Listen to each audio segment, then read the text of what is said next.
Merci Bertrand. Bonsoir à tous, merci beaucoup d'être venus. Donc oui, après cette conférence en septembre, où on avait parlé des premiers succès ukrainiens, eh bien, on a assisté à d'autres succès et maintenant on est ici pour se poser la question de jusqu'où ça peut aller, de quelle direction ça peut prendre et quel va être l'impact de l'hiver sur la situation en Ukraine. Alors pour en parler ce soir, eh bien, nous avons avec nous Mariana Perebenesiuk, journaliste franco-ukrainienne. Nous avons le général Nicolas Richoux, bonsoir, et nous retrouvons Xavier Titelman, qui était donc un des intervenants à la conférence de septembre. Et Xavier va commencer par un message. Et oui, quand même, comme la dernière fois, vous vous souvenez, on avait sponsorisé cette conférence avec la chaîne YouTube, ce qui permet de collecter des fonds qui sont totalement reversés donc pour les œuvres caritatives sur lesquelles on travaille. Et notre sponsor aujourd'hui, c'est Pinecone. Pinecone, c'est une application en ligne grâce à laquelle on reçoit à domicile des produits à tester et ensuite on reçoit des questionnaires auxquels il faut répondre et chaque réponse qu'on va donner va réellement être rémunérée. Donc ça nous fait gagner des cadeaux, des places de cinéma, des abonnements. Le service, il est super simple à utiliser. Il y a une application, on remplit simplement les questionnaires, qu'on soit chez soi, à la maison, dans les transports, on peut s'en servir vraiment n'importe quand. Et au fur et à mesure qu'on va répondre aux questionnaires, on va gagner de plus en plus de cadeaux. Pinecone n'est accessible qu'en suivant le lien qui est en description de cette vidéo, donc foncez, recevez des produits à domicile, testez-les, et ensuite vous aurez encore plus de cadeaux. Allez, on retourne à l'Ukraine. Super, ben Xavier, vous pouvez garder le micro, puisque la première question, en fait, ça va être de comprendre la situation sur le front, sur les fronts. Okay. Parce qu'on a tous été évidemment très émus par la libération de Kherson, donc c'était il y a quelques semaines de ça, mais depuis, finalement, sur les fronts, il n'y a pas grand-chose qui a bougé, en tout cas sur les cartes d'état-major. Non, alors oui, ça avance pas de la même manière que ce qu'on avait pu avoir en septembre et en octobre, notamment à cause de la météo qui n'est pas exactement la même. Il y a la boue, vous l'avez vu, qui ne permet pas d'avoir des grandes avancées de chars au travers des champs. Donc si on veut avancer, c'est sur les routes. Or, les routes sont minées, donc ça rend très très compliqué le fait d'avoir des grands mouvements. Néanmoins, ça continue à se battre d'une manière qui est très très intense. Si on regarde par exemple du côté de Svatové, ça continue à avancer, même si évidemment ça se fait à pied. Donc on parle en centaines de mètres, on parle peut-être en 1 kilomètre sur plus d'un mois.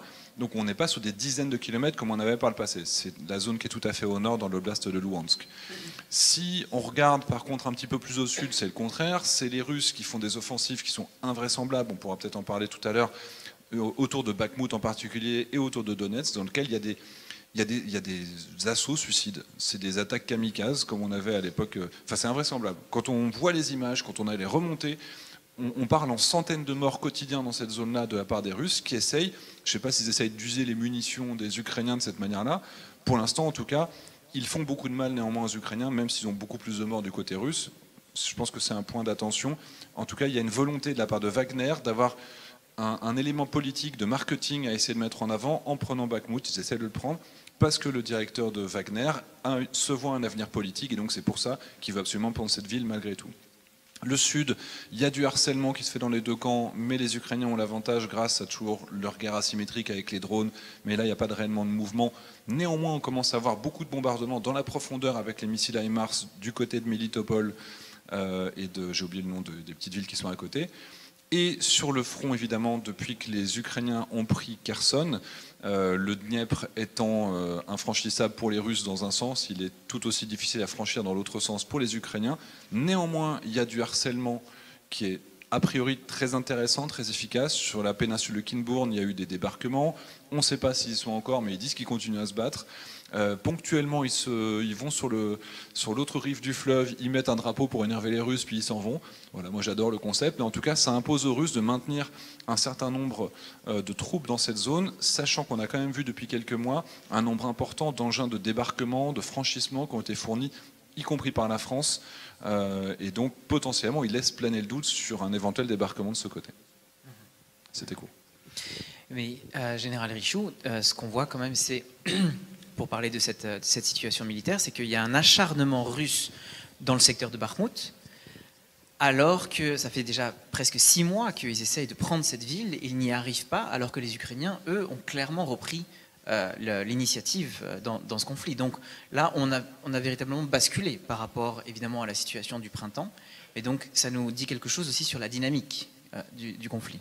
Alors, oui, ce que l'on peut dire, c'est que les derniers succès russes, finalement, remontent à fin juin. Ils ont pris Lysychansk et Severodonetsk, et ça me permet de rappeler à cet effet que Lysychansk et Severodonetsk, c'est une défaite ukrainienne sur le papier, parce que les villes ont été prises, mais les forces russes ont été tellement usées qu'elles n'ont jamais été en mesure de reprendre l'offensive après.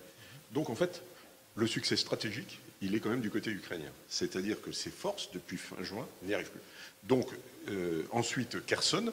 Kherson a été reprise. Alors là, c'était 30 000 hommes sur la rive ouest du Dniepr. Ça aurait été très très difficile à prendre en combattant. Et donc, les Ukrainiens, de manière très habile, ont tapé les ponts. Tous les approvisionnements logistiques la logistique ont coupé la logistique jusqu'à rendre la tenue de ces troupes sur la rive ouest tout à fait impossible et a obligé le commandement russe à faire retraite sur la rive est, là où ils se sont retranchés. Donc maintenant, Bakhmout, c'est véritablement un symbole. Aujourd'hui, Vladimir Poutine, il a besoin d'annoncer une victoire. Finalement, il a annexé, entre guillemets, 4 oblasts. Et il n'en tient pas un seul à 100%. Donc c'est un véritable symbole, et donc il s'acharne effectivement sur cette ville, et donc il faut quand même observer le résultat qui va être obtenu à Bakhmout, parce que, comme Xavier le disait, il y a énormément de pertes ukrainiennes, mais n'oubliez pas aussi qu'ils infligent des centaines, un peu comme à Lysychansk et Severodonetsk, des centaines, ils sont en train d'user l'armée russe à nouveau, et Bakhmout, sauf si je n'ai pas suivi la situation des 24 dernières heures, est très très loin de tomber. Elle n'est pas encerclée, les Russes ne sont pas dans la ville. Et moi, ce que j'observe sur le plan militaire russe, c'est ces centaines de jeunes qu'on monte à l'assaut, c'est manque de formation et vraisemblablement manque d'encadrement. C'est-à-dire des jeunes qui n'ont aucun des fondamentaux du combat, qui leur permet de mener un combat de localité, habile, en évitant les pertes, etc. Donc, mal commandé, ou peu commandé, parce que très peu d'encadrement qui a dû être consommé dans la guerre avant, très peu de formation avant d'être expédiés au combat, eh bien, ils subissent des pertes effrayantes qui risquent bien de leur coûter beaucoup. Hein, comme disait, c'était Pyrrhus, roi des Pires, au IIIe siècle avant Jésus-Christ, encore une bataille comme celle-là et je suis perdu. Voilà, donc je pense que la bataille de Bakhmout est très très loin d'être perdue pour les Ukrainiens, mais c'est véritablement le nœud, et moi je ne vois pas les opérations pouvoir repartir. D'abord elles repartiront quand ça sera gelé, etc., mais repartir tant que cette affaire-là n'est pas réglée. Et ensuite les armées devront quand même se reposer, parce qu'elles ont toutes souffert, et un corps blindé mécanisé, ça ne se relance pas en quelques jours. Et moi je pense qu'il va y avoir une phase de recomposition des armées respectives avant qu'on n'assiste à nouveau à des très grosses offensives de part et d'autre.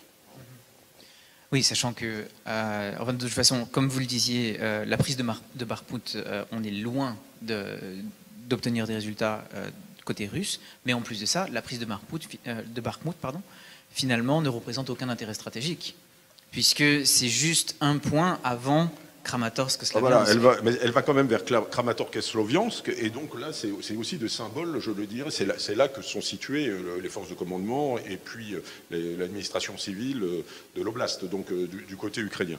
Donc le but également, c'est le but symbolique de conquérir l'oblast, et puis il y a quand même des axes logistiques, hein, je crois, il y a une autoroute qui arrive, il y a plusieurs axes qui arrivent à Bakhmout, donc la ville n'est pas sans intérêt, mais la tombée de la ville n'implique pas que le front est rompu et qui repartent en direction de Kiev. Absolument pas. Je veux dire, les Ukrainiens, de manière très habile, sont installés dans la profondeur, c'est-à-dire sur des positions successives.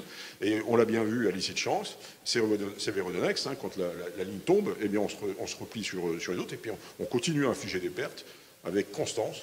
On inflige des pertes. Et puis, finalement, eh bien, l'ennemi commence à perdre son mordant petit à petit. Et donc, je pense qu'il joue là-dessus également, avec beaucoup d'héroïsme, parce qu'effectivement, ils subissent également pas mal de pertes, mais le défenseur a toujours un avantage par rapport à l'attaquant qui subit beaucoup plus de pertes, généralement, parce que forcément, il est obligé de se montrer, de sortir de la tranchée et de passer à l'attaque. Ouais. Mariana, ce qui caractérise en fait les dernières semaines, donc il n'y a pas des avancées notables sur les cartes d'état-major, mais ce sont ces duels d'artillerie, et notamment donc évidemment les missiles russes qui sont envoyés sur des cibles civiles et énergétiques, et en réponse les Ukrainiens qui tirent sur des cibles stratégiques et des cibles militaires, et en plus de ça de plus en plus loin. En ce qui me concerne, moi, je suis convaincue qu'il s'agit réellement non pas d'une réponse, mais d'une stratégie également qui était pensée de longue date, de détruire les infrastructures ukrainiennes. Seulement, ça n'a pas été fait un été pour des raisons assez évidentes. Un été, il y avait encore moins de population en Ukraine parce qu'il y avait, il y a toujours ce mouvement de retour de réfugiés qui continue. De l'autre côté, en été, il y a plus de luminosité, il y a moins de consommation d'énergie et c'est plus facile de réparer les infrastructures. Donc en fait, je pense que la Russie avait réellement attendu ces mois très très difficiles où la consommation doit être maximale pour frapper le plus fort et pour que les réparations et la situation soient beaucoup plus difficiles qu'en été.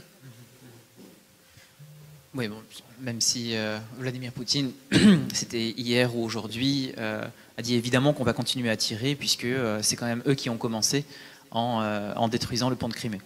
Donc, ils ne sont pas un crime de guerre de près. Hein. Ouais, et ils ne sont pas à un mensonge ou à une déformation de la vérité près, c'est sûr.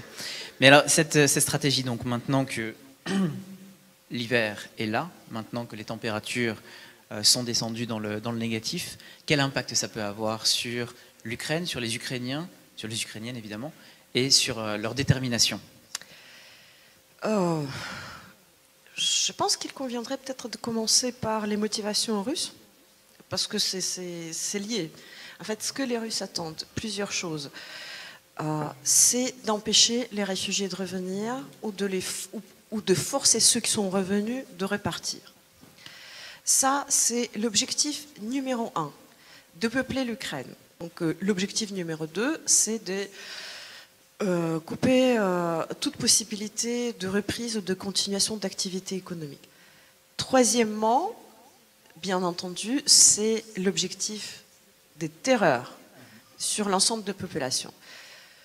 Maintenant, est-ce que ces objectifs sont atteints? Il me semble que, et d'ailleurs, enfin, je me réjouis que malgré les appels des autorités, il me semble qu'on n'a pas remarqué de mouvements très très importants de réfugiés. Donc cet objectif apparemment n'est pas atteint. En ce qui concerne les activités économiques, ça certainement c'est un coup très très très dur. Et de ce point de vue, les Ukrainiens, encore une fois, montrent quand même des capacités de résistance hors normes. Pour vous donner un petit exemple, même vous savez ce qui étonnait beaucoup les journalistes étrangers fin printemps en Ukraine, c'est que malgré la guerre qui était quand même très très très présente sur l'ensemble du territoire, on voyait les restaurants ouverts. Eh bien, même maintenant... Et des bons restaurants en plus. Voilà. Eh bien, même maintenant, à Kiev où la situation est la plus grave, les restaurants essayent d'être ouverts avec un seul ou plusieurs générateurs. Alors, ils ont modifié la carte, ils ne servent plus de plats chauds, ils servent quelque chose qui ne nécessite pas de préparation, comme une salade ou quelque chose de froid ou un café. Mais ils tiennent à maintenir les emplois, ils tiennent à maintenir ces services, ils tiennent à offrir ces services aussi aux gens qui auraient besoin de venir, de recharger leur téléphone ou juste de sentir une vie normale. Donc cet objectif, le troisième objectif de terreur, à mon sens, il n'est pas atteint. Et Xavier, sur le plan militaire, est-ce que cette stratégie russe de bombardement régulier peut avoir un effet ? Alors après, je suis complètement d'accord sur l'objectif qui est peut-être arrivé à ce moment-là, c'est une possibilité. Après, il y a aussi une réalité, c'est que la Russie n'a plus de capacité militaire de prendre le devant, de prendre l'avantage, parce qu'elle est dépassée. Je vous avais parlé du croisement des courbes la dernière fois. Voilà, les Ukrainiens aujourd'hui se renforcent plus rapidement que les Russes, et les Ukrainiens avaient déjà pris l'avantage. Donc, à quoi beau taper sur les militaires, sachant que de toute façon, je ne vais pas réussir à reprendre. Donc le seul levier qui leur reste, c'est nous, les opinions publiques occidentales, c'est pour ça qu'il y a tant de propagande qu'on voit, les commentaires, etc., pour que les gens aient envie d'arrêter de soutenir l'Ukraine, parce que soi-disant ça nous coûte tellement cher que c'est horrible, alors que ça nous coûterait beaucoup plus cher d'avoir une victoire de la Russie. De la même manière, sur le territoire ukrainien, l'objectif c'est que la population souhaite obtenir des négociations. Parce que les négociations aujourd'hui, elles sont uniquement à l'avantage de l'Ukraine, de la Russie, pardon. Il faut surtout, enfin c'est absolument pas le moment militairement de lancer des négociations. Donc c'est taper sur la population, en espérant que la population se retourne contre Zelensky en disant en fait pousse, on veut plus se battre. C'est évidemment pas ce qui se passe, c'est ce qu'on n'observe jamais dans aucune guerre depuis un siècle. À chaque fois qu'on tape sur la population, elle va certainement pas se ranger avec son agresseur. Donc cette stratégie-là, elle est vouée à l'échec, mais malheureusement, elle provoque énormément de souffrance, et ça on peut que le constater. Mais sur le terrain, qu'il n'y ait pas d'électricité à Kharkiv, à Kiev et à Lviv, ça change rien à la capacité combattante des gars qui sont à Bakhmout et qui sont en première ligne. Donc militairement, ça ne change absolument rien. Et un élément qui est intéressant, j'ai fini une étude là, cette semaine, c'était super compliqué de la faire, sur les statistiques de l'emploi des missiles. Contrairement à l'image qu'on en a, les Russes n'ont jamais tiré aussi peu de missiles que depuis 2 mois. Sauf qu'ils les envoient tous en même temps par salve. C'est-à-dire qu'ils ne tirent que 9 missiles par jour en moyenne, voire 7 sur les derniers, si on ajoute les derniers temps là où ils n'ont rien tiré. Donc ils ne tirent que... Alors que depuis le début de la guerre, ils auraient tiré 12 missiles si on prend depuis le tout début. C'est-à-dire qu'en fait, actuellement, c'est une baisse du rythme des tirs des missiles. Au rythme actuel, on estime qu'il ne leur reste plus que 2 mois de missiles. Hors livraison par les Iraniens, etc. C'est-à-dire que militairement, cette stratégie est vouée à l'échec. Et en plus, ils se privent d'un potentiel pour pouvoir taper sur la logistique qui continue à arriver, sur les livraisons qui continuent à fonctionner. Donc de ce côté-là, il n'y a pas réellement de possibilité d'avancer pour les Russes. Par contre, les Ukrainiens, ce qui est intéressant, c'est que de la même manière, quand ils ont commencé à réussir à toucher la Crimée, ça c'était une belle réussite militairement. Les Russes ont été obligés de retirer leurs chasseurs de dernière génération, notamment les Sukhoi 35 qui ont été évacués de Crimée parce qu'ils étaient en danger en restant en Crimée. Ce qui s'est passé les 7 semaines, quand l'Ukraine a réussi à toucher 2-3 bases, il y avait déjà eu Bryansk, il y avait déjà eu des villes, mais là ils ont réussi à toucher des bombardiers stratégiques. A priori, dans les dernières photos satellites qu'on a vues hier, les Russes ont été obligés de retirer leurs bombardiers stratégiques, qui sont les vecteurs, pour taper sur les civils.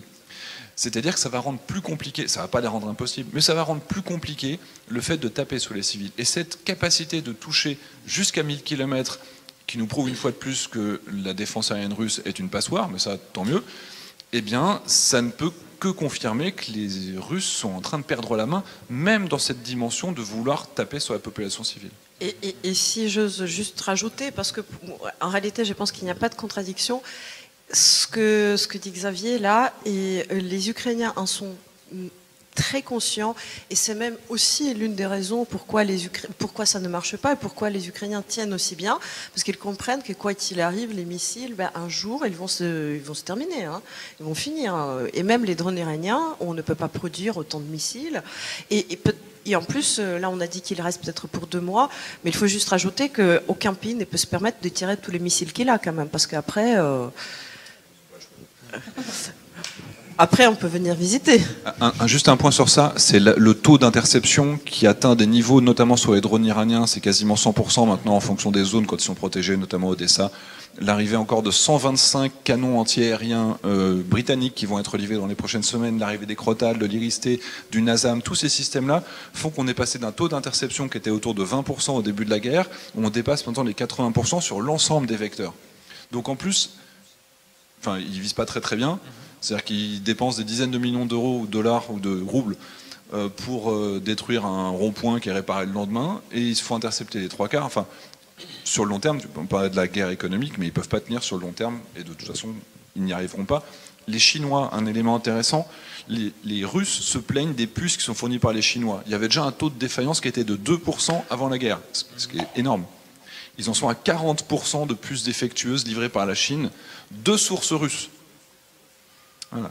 Les Russes, il y a pas mal d'incendies dans leurs usines, non? C'est étonnant, non? Il y a pas mal de choses comme ça, tiens, ça brûle. C'est des gens qui fument des cigarettes. C'est ça. Général Richoux, est-ce que vous aviez vu venir ces défaillances de l'armée russe, mais aussi par effet de miroir, eh bien, cette capacité ukrainienne, cette créativité ukrainienne qui fait qu'il y a quelques jours, ils ont réussi à toucher des bases aériennes à 500-700 km de la frontière? Oui, ça on l'observe depuis très longtemps. Alors là, je suis tout à fait d'accord avec Xavier. Ce qui est très étonnant, c'est leur incapacité à produire des missiles. Enfin, c'est plus étonnant. Je veux dire, il y a un problème. Ils ont un problème d'économie de guerre. C'est la preuve qu'ils n'ont pas anticipé cette guerre. En fait, on se souvient que c'était une guerre qui avait un slogan, c'était une guerre en 10 jours. C'est-à-dire, en fait, on est accueilli. Je pense qu'il y a eu un espèce de syndrome de Crimée. On est accueilli en libérateur. On occupe. On vient qu'avec des policiers. On occupe les villes. Les gens nous accueillent avec des drapeaux parce que finalement, il y a quelques nazis qui sont aux commandes, on les élimine et puis le pays est russe absolument sans problème. Donc même en Crimée, c'était pas aussi clair. Hein. Ah bah, en Crimée, c'est pas aussi clair. Mais j'y étais en 2014. Je parle de la campagne. Je parle de la campagne de 2022. Je veux dire, et j'entends bien qu'en Crimée en 2014, il n'y a pas eu un coup de feu tiré. La Crimée a été occupée, dont acte. Voilà. Mais ce qui est intéressant de voir, c'est que à aucun moment ils n'ont anticipé des faillites du renseignement, bien entendu, qu'il y allait avoir une résistance. Donc, ils sont partis avec une armée de 180 000 hommes, mais en fait sans réserve. Et on voit bien quand ils mobilisent 300 000 hommes, ils ne savent pas les équiper. Donc en fait, aucune des pièces de mobilisation nécessaires, soit même pour l'encadrement, que ce soit pour l'équipement de base du soldat, ils ont perdu leur corps blindé mécanisé à peu près complet depuis le début de la guerre, 1500 chars, vraisemblablement plus, enfin au moins selon le site Oryx, c'est absolument considérable, plus de 8000 matériels, peut-être plus aussi. Donc tout ça fait qu'ils n'ont absolument pas prévu qu'ils perdraient tout ça et qu'ils allaient être obligés de prévoir le remplacement de ces affaires-là. Ils n'avaient pas prévu qu'ils balanceraient autant de missiles, c'est-à-dire qu'il n'y a jamais eu, avec cette opération de guerre qui devait durer 10 jours, le plan d'une économie de guerre qui mettrait le pays, je dirais, dans un contexte où il serait capable de tenir dans la durée. Et ça, on le voit tous les jours. Alors, il y a ce phénomène-là. Alors, c'était pas gagné au début. On pensait que c'était la deuxième armée du monde, quand même. Hein. Donc, il y avait du succès en Syrie, en Tchétchénie, bien sûr, mais un petit peu comme les corps expéditionnaires, c'est-à-dire face à des armées plus petites, plus mal équipées, etc. Donc, on s'est laissé aussi berner, de la même manière qu'on peut se laisser berner par notre propre force quand on intervient au Mali, en Afghanistan, ou là, où on est avec quelques milliers d'hommes, et puis qu'on croit qu'on gagne la guerre et qu'on est super puissant, alors qu'en fait, les stocks de combat, on n'en a pas énormément en temps de paix. Voilà, donc, alors, là, effectivement, il y a une grosse surprise quand même sur l'état réel de l'armée russe, et de l'autre côté, par contre, la grosse surprise, c'est la modernité de la pensée de l'armée ukrainienne, c'est-à-dire cette capacité à... ils mènent un combat numérisé, les Ukrainiens. Ils sont capables de... Alors, ils ont été aidés par Starlink, par Elon Musk, tout ce que vous voulez, mais ils mènent un combat numérisé c'est un combat extrêmement moderne, qui est mobile, qui leur permet de varianter les efforts, de faire des bascules d'efforts, d'attaquer là où on ne l'attend pas. Souvenez-vous, voilà un pays sans marine et qui réussit à couler le fleuron de la marine de mer Noire, où ils étaient censés régner absolument en maître absolu. Donc les Ukrainiens tapent où on ne les attend pas. Et donc ça c'est véritablement une surprise. Parce que après tout, au début, le point de départ est le même. C'est-à-dire ces deux armées de type soviétique qui partent sur la même ligne de départ en 91. Et puis 30 ans plus tard, il y en a une qui est fortement occidentalisée, qui a un mode de pensée moderne, où visiblement les chefs ont l'initiative, sont capables de faire des coups sur le terrain. Et de l'autre côté, une espèce d'armée figée, au commandement vertical, incapable de réagir aux imprévus. Et puis qui perd, j'allais dire, quasiment son matériel sans être en capacité de réagir. Et là, véritablement, on l'observe, mais il y a des enseignements terribles à tirer, même pour nos propres armées. Par exemple, le rôle du drone dans la guerre, etc. Donc le rôle des satellites, de la 5G, la capacité à commander partout. La décentralisation du combat, la capacité des chefs à tirer profit des opportunités tactiques sur le terrain. Bon, tout ça, c'est véritablement, je dirais, un mode d'action complètement occidental et d'une armée qui l'a absorbé en quelques années. En quelques années. C'est tout à fait étonnant. Et le fait qu'ils aient touché des cibles aussi profondément ancrées dans le territoire russe. Alors oui, donc là c'est la surprise stratégique. C'est le Moskva, on n'a pas de marine là, on n'a pas de missiles qui tirent loin, théoriquement, donc on est, vous voyez, le HIMARS à 70-80 km, et puis on réclame des missiles qui tirent à 300. Donc on se dit, de toute manière, là, actuellement, ils ne tirent pas à plus de 80 km, hein, c'est ce qu'ils ont fait en tirant sur les dépôts de munitions, etc. Puis d'un seul coup, on découvre qu'ils bricolent, si j'ai bien compris, un vieux drone de type soviétique, et qu'ils le balancent à 1000 km. Donc là, c'est véritablement la surprise stratégique, c'est cette capacité à bricoler, comme la capacité à acheter des drones sur Alibaba, de bricoler et puis de mettre une bombinette qui va tomber par gravité sur un char et qui a détruit plus de 1500 chars au départ. Ça, c'est vraiment extraordinaire. Et de même les drones maritimes qui sont les finalement drones maritimes, aussi très inventifs. À partir d'un jet ski, un GPS, on les bourre d'explosifs, ils sont guidés, etc. Mais ces drones-là, ils ont un seuil qualitatif. Là, je passe sous je dirais les fourches codines de Xavier qui connaît mieux la chose aérienne que moi, mais 1000 km, ça veut dire que forcément, il y a un guidage par satellitaire, j'imagine. Ça me paraît difficile autrement, donc ça nécessite des moyens de type d'une modernité qu'on ne le reconnaissait pas, alors peut-être avec l'aide de quelqu'un, et peut-être que vous pouvez en dire plus que moi. Alors, ouais, sur ces drones qui ont été utilisés, alors a priori, il n'y en a qu'un seul qu'on a une information suffisamment intéressante sur une des bombardements qui ont été conduits en Russie, c'est le bruit qui nous dit que c'est un réacteur. Donc ce n'est pas le nouveau drone qui va arriver, qui doit être testé avant la fin du mois, qui a priori est propulsé à hélice et qui peut porter à 1000 km. Là, on serait effectivement sur un drone soviétique modernisé qui s'appelle le Tupolev 141 que les Ukrainiens avaient déjà utilisé. Sauf que, on ne sait pas pourquoi, quand ils avaient été au-dessus de Koursk, dans les 2 tentatives précédentes, les 2 cas, ils étaient interceptés. Il y en avait un drone ukrainien, le même, qui était parti du mauvais côté, qui était crashé en Croatie. Et donc les Croates l'avaient analysé, vous vous souvenez, au mois de mars. Et les Croates l'avaient analysé, qui ont dit, oui, c'est modernisé, ils ont changé l'équipement, d'ailleurs, il y a un explosif à bord. Ah bon? Normalement, c'était un drone d'observation. Donc on savait déjà que les Ukrainiens avaient réussi à modifier. Sauf que là, ils bruissent, comme quoi les Ukrainiens auraient réussi à récupérer des transpondeurs, c'est-à-dire les systèmes d'authentification des avions et des hélicoptères russes, et qu'ils auraient installé les transpondeurs russes sur leurs missiles, et que c'est aussi pour ça que maintenant ils peuvent traverser l'espace aérien russe sans se faire intercepter, puisque les radars russes voient un ami qui passe. Et si les alliés de la Russie, les alliés de l'Ukraine ont réussi massivement, pas seulement en prenant les transpondeurs, en les installant, à reproduire cette signature, ça veut dire qu'ils sont libres d'opérer, d'envoyer tous les missiles qu'ils veulent sur le territoire russe. Ça, on ne le sait pas encore.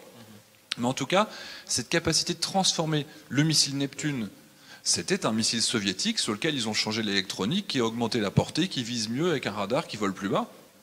Coup au but sur le Moskva. Donc la capacité d'innovation, vous en parliez à l'instant, combien d'années il nous faudrait, avec combien de milliards et de dizaines de milliards, pour faire 1% de la modernisation qu'ils ont réussi à mettre en œuvre en 2 mois. C'est hallucinant. Juste une petite remarque pour ceux qui ne se rendent pas compte, et c'est vrai, c'est impressionnant de voir à quel point les gens ne se rendent pas compte. Si les Ukrainiens sont capables de manier ainsi les armes soviétiques, c'est que c'est l'Ukraine qui a fabriqué et produit une bonne partie de ces armes.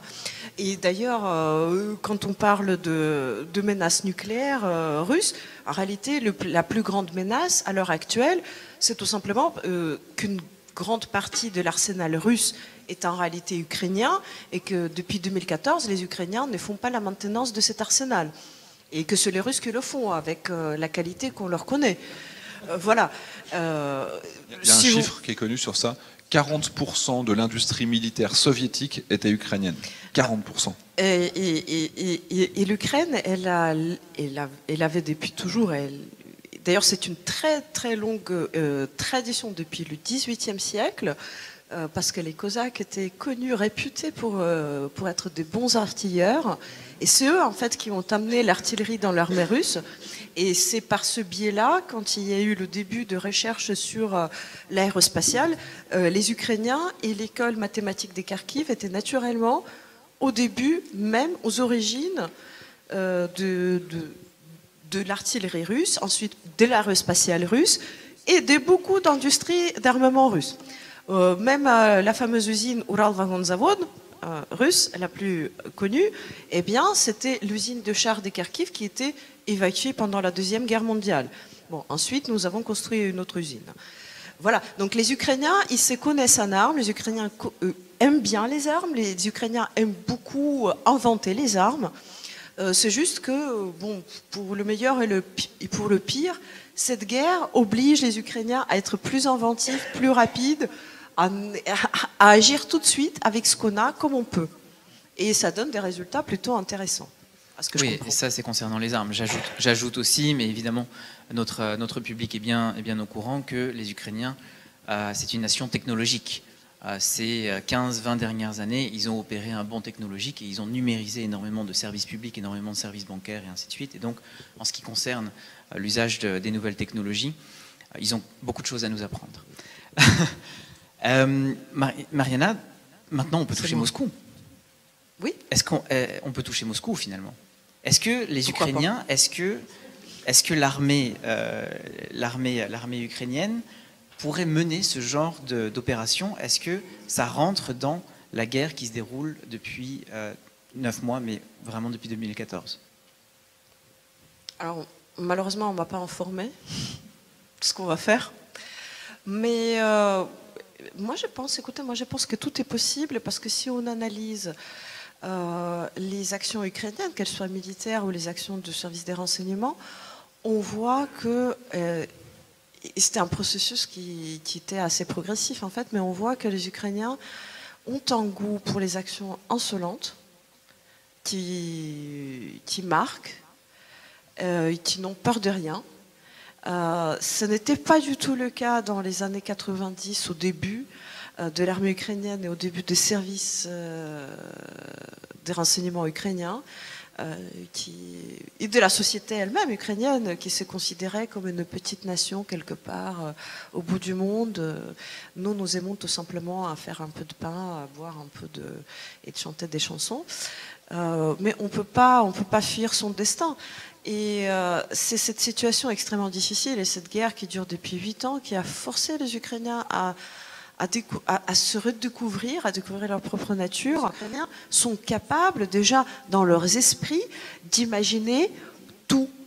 Donc la réponse, oui, moi je pense qu'on peut faire tout. Mais j'attire votre attention, parce qu'on a beaucoup parlé, Xavier a beaucoup parlé, les Ukrainiens ne font pas des actions... marquer les esprits pour marquer les esprits, ça a toujours un sens. Par exemple, ce qu'on fait contre... la perte de navire amiral Moskva, ça avait quand même un sens d'affaiblir la flotte. Il est impératif d'affaiblir la flotte pour laisser les bateaux passer pour le commerce. Et la preuve, c'est que ça marche quand même, parce que négociation ou pas, mais avant tout, c'est cette faiblesse de la flotte russe qui permet aux bateaux de passer et qui permet aux Ukrainiens de mener d'autres opérations en Crimée, par exemple. Moi, je voudrais faire une remarque. Atteindre Moscou, la performance permettra peut-être d'atteindre Moscou. C'est un petit peu plus loin. Là, ils sont à Koursk, ils sont voilà, d'accord. Donc ça, c'est la performance, j'allais dire technologique, n'est pas énorme. Simplement, atteindre Moscou. Pourquoi? Si c'est pour se comporter comme les Russes et puis faire écraser des missiles sur les habitations, bon, comme vous le dites, c'est pas tout à fait l'état d'esprit. Et donc, d'abord, c'est gâcher des missiles. Ensuite, ça sera contre-productif. Ça braquera, je veux dire, le peuple russe qui a tendance à être un peu sur la tangente dans son soutien à Vladimir Poutine contre les Ukrainiens. Et donc, moi, si j'avais à dire quelque chose, c'est de grâce conserver des objectifs purement militaires qui sont absolument légitimes, mais n'allez pas taper en aveugle sur Moscou, sa banlieue, etc. Là, ça n'aurait aucun sens. Ça serait une montée aux extrêmes qui serait, à mon avis, tout à fait contre-productif pour les Ukrainiens. Ce que les Ukrainiens font, en fait, voilà. Les objectifs des Ukrainiens, les cibles ukrainiennes sont très intelligentes et moi j'ai même envie de dire, même la séquence est toujours très bien pensée.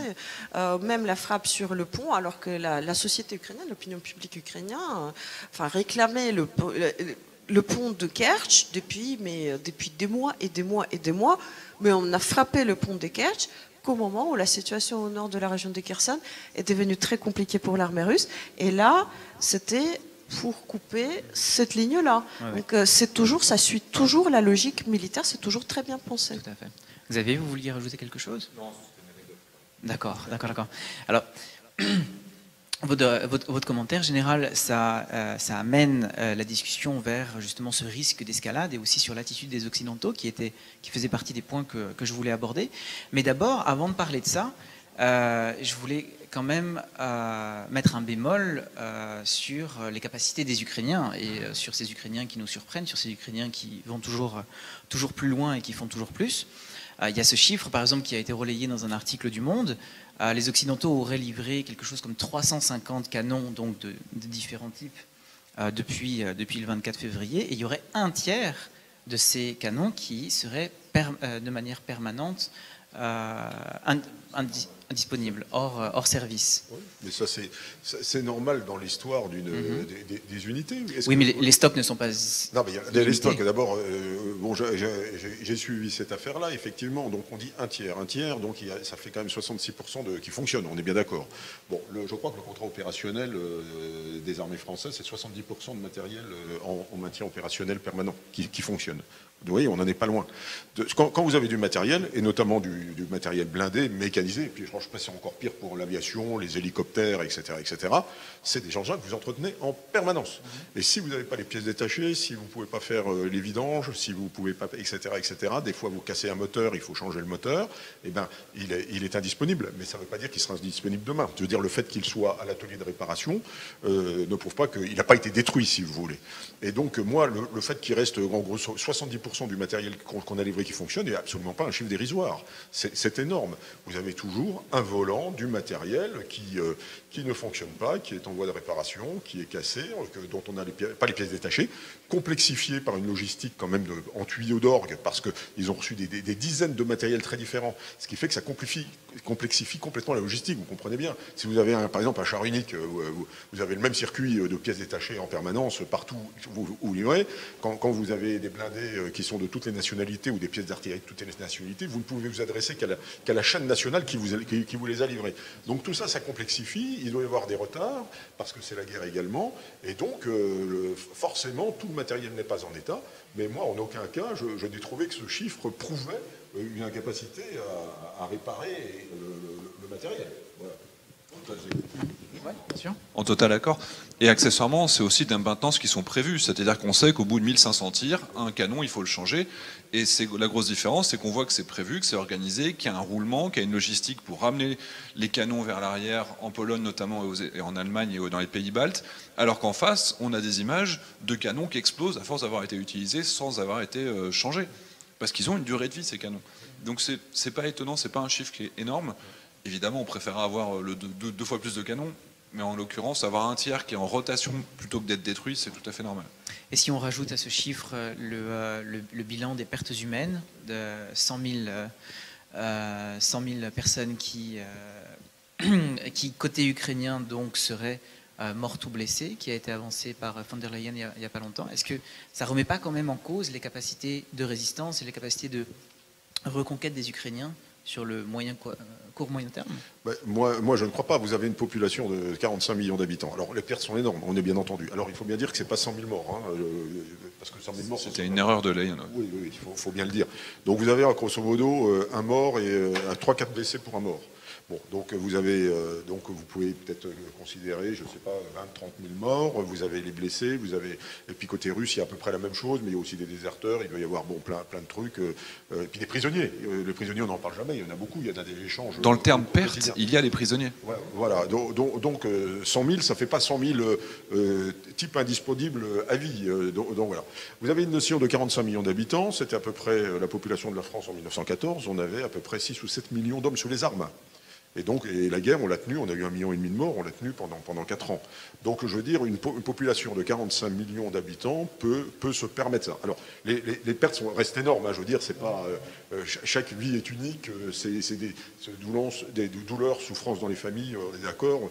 Dans la population française, on a tous un grand-père qui est mort à la guerre 14, moi j'ai mon arrière-grand-père qui est mort, ma grand-mère m'en a parlé toute sa vie. Bon, c'est des traumatismes bien entendu individuels qu'on peut pas nier, mais une nation qui fait un effort de guerre et qui lutte pour sa survie, c'est vraiment ça, peut se permettre sur le plan numérique, ça paraît cynique, mais peut se permettre sur le plan numérique ce genre de pertes. Ça me semble évident. Ces pertes sont moins faciles à accepter quand on a un problème de sens au combat. Par exemple, côté russe, perdre des hommes, voire arriver des cercueils pour une guerre qui ne semble pas nous concerner, on se retrouve un petit peu dans les problèmes des guerres de décolonisation, où par exemple en Algérie, on a gagné la guerre sur le terrain, hein, parce qu'en 1962, il n'y avait plus de FEL, ça c'est une réalité, sauf que eh bien, c'était des appelés qui étaient tombés, et nous on a eu 15-20 000 morts, je pense, facile du côté français, et donc ça c'était plus acceptable pour une guerre de décolonisation, et donc sur le plan politique, sur le plan de l'opinion publique, cette guerre a été perdue. Et donc c'est un petit peu ça aussi qu'on peut voir côté russe. Mais les Russes, 100 000 morts, ils peuvent se le permettre. C'est une nation de 145 millions d'habitants aussi. Si Vladimir Poutine, malheureusement, et ça c'est quand même une de mes analyses, s'il veut faire durer la guerre, il a la possibilité de la faire durer très longtemps, parce que maintenant cette guerre, elle est quand même liée à son sort propre. Il ne peut pas se permettre de la perdre. Sinon, c'est son pouvoir qui est ébranlé. Et donc c'est pour ça que j'ai bien peur qu'on s'oriente vers une guerre longue. Vous vouliez rajouter quelque chose là-dessus ? Peut-être, alors, comment est-ce qu'on calcule les pertes, notamment chez les Russes, parce que il y a beaucoup plus de suivi. On sait par exemple prouver, on a la liste avec les noms de 1540 officiers russes qui ont été tués déjà. Théoriquement, il y a 25-30 fois plus de soldats qui meurent que d'officiers qui meurent. On a plus de 8200 pièces de véhicules russes qui ont été détruits. Donc il y a un facteur qui va en général de 5 à 8 entre le nombre d'équipements perdus et le nombre de morts réels. On a la DNR, cette fameuse région séparatiste, dans laquelle le gouvernement local fantoche donne des vrais chiffres. Eux, ils sont transparents, ils ont plus de 3000 morts. Ils représentent 7% des forces russes et pro-russes, donc on fait un multiple. Donc tout ça nous dit que les Russes, a priori, ont perdu 50, 60, 70 000 hommes perdus, morts, avec autant de blessés. Parce qu'a priori, eux, ils sont sur un ratio de 1 mort égale 1 blessé, ce qui est énorme, c'est-à-dire qu'il y a un taux de survie qui est très très faible. Et donc ils auraient au moins la moitié de l'armée initiale, 300 000 hommes, hein, l'armée russe, avant la guerre, qui est morte ou inapte au combat définitif. Donc c'est des chiffres qui sont gigantesques. Du côté ukrainien, les chiffres seront certainement un peu moins catastrophiques, parce que les Russes, en fait, quand on rate une offensive, on perd plus d'hommes que quand on se défend et qu'on recule convenablement, ce qui a été fait chez les Russes. Chez les Ukrainiens.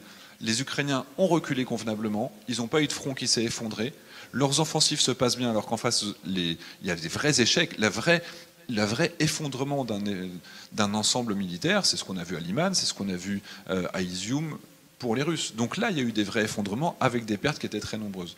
Donc je suis assez convaincu par contre que les pertes ukrainiennes sont certainement sous-évaluées, parce que pour l'opinion publique, c'est normal de le faire. On est certainement au-delà de 30 000, 40 000 morts, c'est un drame. Quand on parle des militaires, il y a aussi un autre élément qui est super important, les 300 000 enfants qui ont été déportés. 300 000 enfants déportés, russifiés en ce moment, c'est le terme utilisé officiellement, où même la Russie a dit « Oups, les 40 000 enfants qu'on a déportés de Kherson, on n'a pas les moyens de s'en occuper convenablement. » Mais les gars, enfin, donc il y a les morts, il y a les 20 000 morts civils en zone maîtrisée par l'Ukraine, il y a probablement 120 000, 150 000 morts dans les villes comme Mariupol, etc. Donc on est sur un bilan pour l'Ukraine qui est au moins déjà de 200 000 morts, qui est au moins de 300 000, 400 000 déportés. Et l'effondrement du système sanitaire, etc., c'est pour ça qu'il faut soutenir l'Ukraine également sur la dimension civile, fait que ça pourrait être encore pire. Quand vous regardez les guerres d'Afghanistan par les soviétiques, quand vous regardez l'Irak par les Américains, il y a eu plus de morts des conséquences de la guerre que par les opérations militaires. Là, on parle que d'opérations militaires avec les 200 000 morts. Donc ça pourrait être encore pire, et c'est pour ça que c'est vraiment super important de soutenir les Ukrainiens, parce que là, on sauve des vies aujourd'hui quand on les aide militairement, mais aussi sur le civil. Désolé, j'ai plombé l'ambiance. Alors, revenons sur cette notion d'escalade. Et c'est une question que j'adresse finalement à vous trois. Celui qui connaît la réponse peut prendre le micro. Le missile qui est tombé en Pologne, il était russe ou ukrainien? On ne peut pas le savoir. Ah. Moi, je vous dis ukrainien aussi. D'accord. Pour une simple raison. Alors, comme ça, vous pourrez répondre. Non, pour une simple raison, c'est que ce jour-là, il y a eu beaucoup de tirs et que c'est un missile de la défense antiaérienne qui vraisemblablement a été tiré de l'Ukraine et puis qui est tombé du mauvais côté de la frontière. Je veux dire, la faute, elle reste quand même russe. S'ils ne balançaient pas des missiles tous les jours et partout, la défense ukrainienne ne serait pas obligée de de se mettre en action et on n'aurait pas ce genre d'incident. Mais je pense que ça a été tellement vite admis par les puissances occidentales que je n'imagine pas qu'il ne soit pas ukrainien. Et d'ailleurs, la Pologne a passé tout ça à bas bruit très très rapidement. Je voudrais juste corriger, non, il n'y a pas, apparemment il n'y a pas de doute à ce que c'était la défense aérienne ukrainienne qui interceptait un missile russe. Par contre, ce qu'on ne peut pas savoir, c'est... Enfin, nous, parce que moi je pense que les autres, ils savent. Enfin, en tous les cas, ceux qui doivent savoir, on ne peut pas savoir exactement d'où était... Enfin, quelle était la cible de ce missile et où exactement ça a été intercepté. Parce que, bon, après, c'est peut-être Xavier qui devrait raconter ça, que les vitesses sont telles que enfin, les débris, ils peuvent aller vraiment très loin. Donc et là, c'est tellement près de la frontière qu'on ne peut même pas savoir si c'était intercepté à 1 kilomètre par-ci ou kilomètre par-là, au-dessus de l'Ukraine, au-dessus de la Pologne. Voilà, ça, on ne peut pas savoir. Enfin, nous, moi. Le morceau qui est tombé très rapidement, dès le premier jour, dès le matin, on savait, enfin parce qu'on identifie ces morceaux, notamment Little Think Tank, ils avaient trouvé ça, vous l'avez partagé super vite. Il y avait un morceau de S-300, c'est-à-dire qu'on a reconnu par rapport aux vis, etc. Des gars qui sont super forts là-dedans, ils retrouvent un morceau de débris cassé, ils reconnaissent le missile. Moi, je trouve ça épatant. Du coup, dès le matin, on savait que c'était un système de défense aérienne. La version sol-sol du S-300 ne pouvait pas être tirée puisque la Biélorussie est trop loin, donc c'était forcément, dès le début, on le savait, un morceau de défense aérienne. Je ne sais pas pourquoi Zelensky s'est entêté dans cette idée, parce que certainement que ses services lui disaient autre chose. En tout cas, nous, dès le début, on était assez convaincus que c'était un système de défense aérien. Effectivement, ça va à Mach 4, il y a un truc qui passe au-dessus, ça part juste avec son élan à Mach 4, ça retombe quelques dizaines de kilomètres plus loin sans aucun problème. Donc malheureusement, il y avait un pauvre paysan qui passait par là qui se l'est pris. Deux paysans, pardon. Mais sur le principe, voilà, c'était involontaire. Et encore une fois, quand il y a une prise d'otage, si les policiers se défendent et qu'il y a une balle qui va au mauvais endroit, c'est pas la faute des policiers. Il y a aussi d'ailleurs eu des missiles. Alors je ne sais pas pourquoi ça attire moins d'attention que la Pologne.